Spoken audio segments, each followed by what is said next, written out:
Magdalenak egiteko osagai hauek behar ditugu. 2 arrautza. 75 gramo azukre.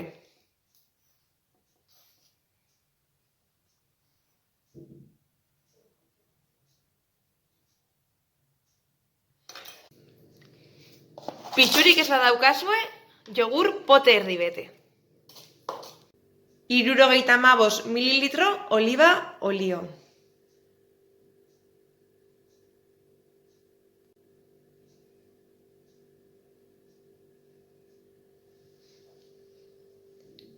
Kasu honetan ere, jogur pote erdi. 80 gramo urun. Uruna bahetuta egon behar da. Horretarako iragazkia erabili. Ez delako berdina, uruna bahetuta egotea, ala ez. 80 gramo urun, jogur potea guztiz betetzen eta 2 kutsarada handi urun gehitzen lortuko dituzue. 2 gramo legami. Hau da, koilarakada bat legami. 3 gramo limoi azal birrindu.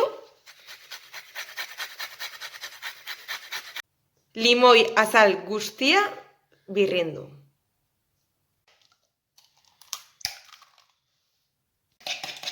Arrautzak azukrearekin nahastu.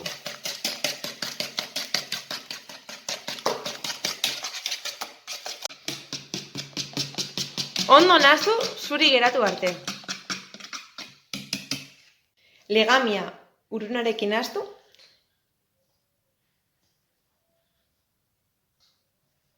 Eta nahaste hau, lehengo nahastearekin, ondo nahastu.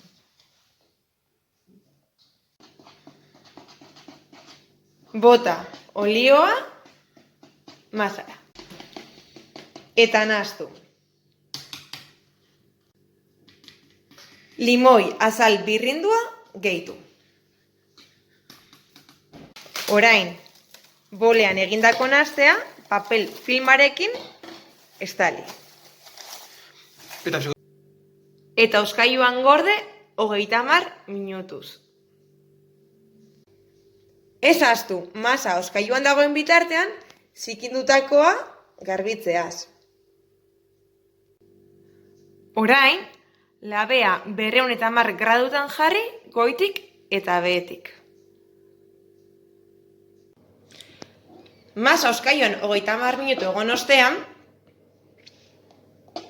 koilara batekin moldea betetzen joan, 3 laurden bete arte.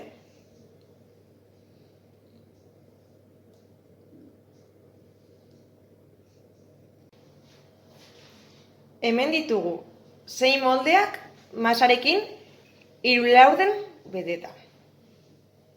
Eta orain, laberatu.